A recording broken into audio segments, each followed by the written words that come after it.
hari Sabtu pagi tanggal 24 April 2021. Batam hujan dari jam tujuan. Jadi saya mau nungguin tukang sayur. Ternyata tukang sayurnya nggak lewat. Mau ke pasar, males kicrak-kicrik kena air kayak gitu nggih. Jadi untuk menu hari ini saya akan membuat sesuatu yang sederhana saja, yang banyak ada di kulkas dan rasanya tetap endol. Apa itu? Telur balado. Kalau saya bilangnya seperti itu, hanya bumbunya saya tambahkan, ada yang saya kurangi, dan beragam tips dan trik saya juga berikan di video kali ini. Nggih, sekarang langsung OTW. Untuk membuat menu kali ini saya sudah menyiapkan tahu, tapi tahunya ini tidak saya pakai semua ya, saya hanya memakai 2 saja. Ini pun 2 udah banyak banget. Ini dipotong-potong sesuai selera.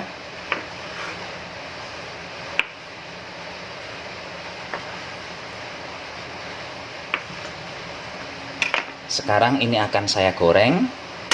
Pastikan kalau mau menggoreng tahu itu gunakan minyak yang betul-betul panas, karena kalau tidak panas dia nanti hasilnya agak sedikit padat, bagian dalamnya masih belum berongga-rongga. Setelah yakin minyak betul-betul panas, langsung goreng.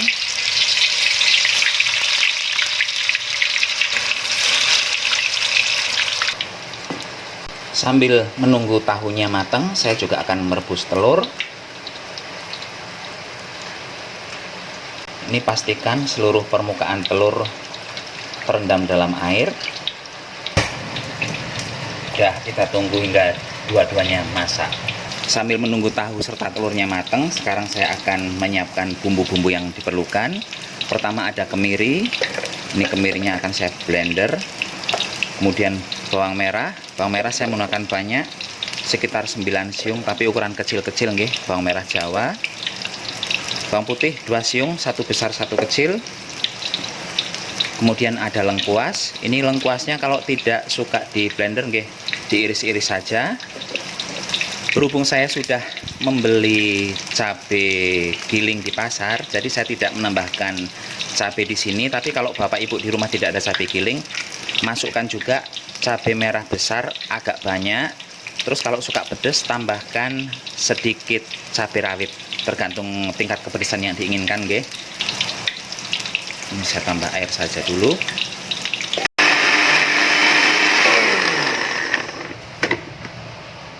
Ini tahunya udah matang, langsung serok saja.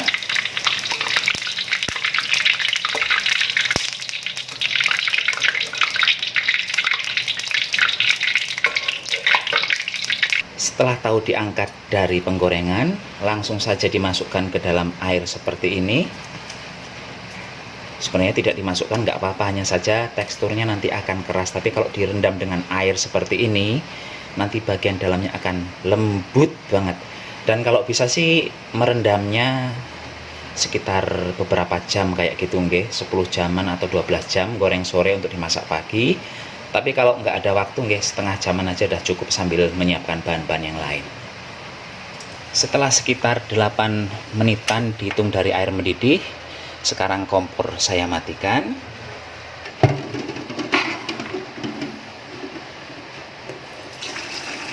Kemudian ini saya beri air dingin, jadi antara air panas dengan air dingin dicampur.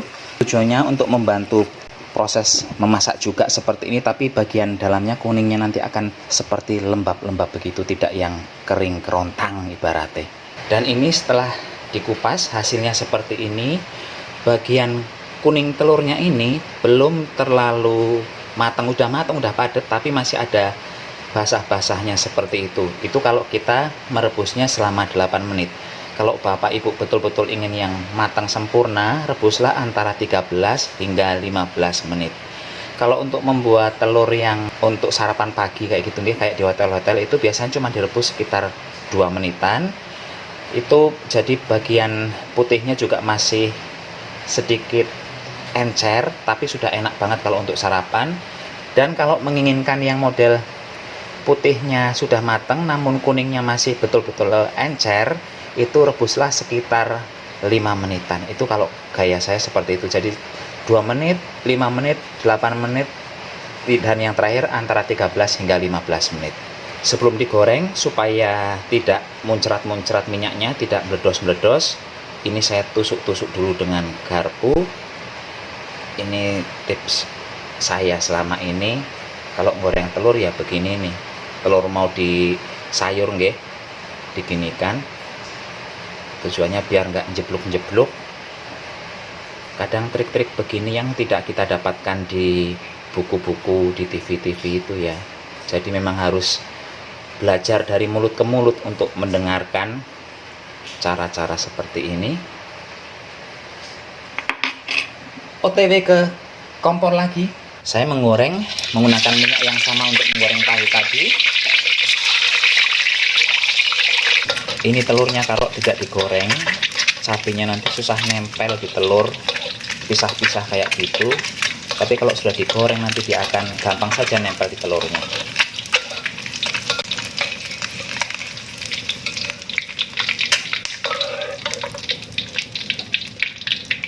Dan sekarang kita mulai eksekusi.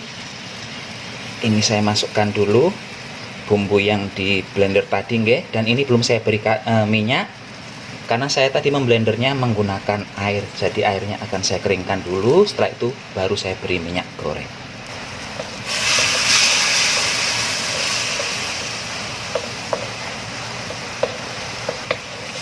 Ini kita osreng-osreng dulu untuk menghilangkan airnya. Dan sekarang baru saya beri minyak goreng. Gunakan api yang kecil saja untuk memasak ini karena khawatir bawang putihnya cepat gosong di bagian pinggir-pinggir wajahnya ini. Setelah muncul aroma harum, saya masukkan cabai giling. Ini cabai giling ini kalau beli di pasar harganya cuma 2.500 kalau di Batam nggih. Dan ini biasanya rasanya sudah ada asinnya. Tetap gunakan api yang kecil, jangan gunakan api yang besar. Saya tambahkan serai 2 batang, kemudian daun jeruk. Osleng-osleng terus. Oh, harumnya Bapak Ibu, ini enak banget. Dan saya ini tidak akan menambahkan garam karena cabai gilingnya sudah asin nggih. Kalau Bapak Ibu tentu harus menggunakan garam kalau cabainya giling sendiri. Ya iyalah. Berikutnya tahu saya masukkan. Ini apinya saya masih kecil, belum saya besarkan karena masih gampang gosong deh kalau cuman baru sambel-sambelan yang ditumis. Kalau sudah seperti ini kita bisa besarkan apinya sedikit karena sudah ada airnya dari si tahu. Telur juga saya masukkan. Wow, ini cakep ini. Ini saya tambahkan air sambil membilas blender tadi. Masih ada bumbu-bumbunya sedikit nggih, masukkan saja.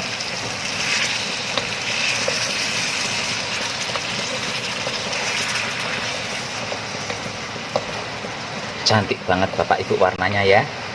Sungguh menggairahkan ini namanya bumbu seperti ini. Saya beri gula Jawa sedikit, gula merah. Tujuannya memberi gula Jawa adalah supaya aromanya tidak nyengat di hidung karena aroma cabenya ini kuat banget. Kalau diberi gula dia bisa menetralisir, jadi kita nggak bersin-bersin. Saya menggunakan penyedap kaldu jamur karena kalau saya menggunakan penyedap yang biasa, Masako atau Royco, dia akan jadi tambah asin. Jadi saya menggunakan kaldu jamur yang tidak ada rasa asinnya. Saya tambahkan bubuk udang. Ini saya buat sendiri zaman dulu. Jadi ini rebon disangrai kemudian dihaluskan. Setelah airnya menyusut, sekarang langsung saya matikan kompornya. Saya masukkan sedikit cuka masak di sini. Kalau Bapak Ibu ada jeruk nipis, tambahkan jeruk nipis saja. Tapi kompornya harus sudah dimatikan dulu. karena kalau tidak dimatikan nanti akan sengir rasa sambelnya. Kalau sudah dimatikan baru ditambahkan cuka ataupun jeruk nipis, nanti rasanya akan jauh lebih segar. Tapi kalau tidak mau menggunakan jeruk nipis atau cuka, ya udah langsung dimatikan, langsung dinikmati.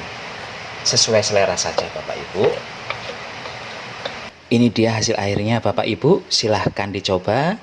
Ini aromanya enak banget, bikin tersiksa tetangga. Karena yaitu ada aroma wangi-wanginya, ada aroma gurih-gurihnya dari udangnya. Monggo silahkan dicoba. Dan saya yakin di rumah bahan-bahannya itu ada semua, nggak ada yang nggak ada. Ini pasti ada semua, tahu, telur. Kalau mau diganti dengan tempe, tahunya juga monggo, terserah saja sesuai selera, nggih.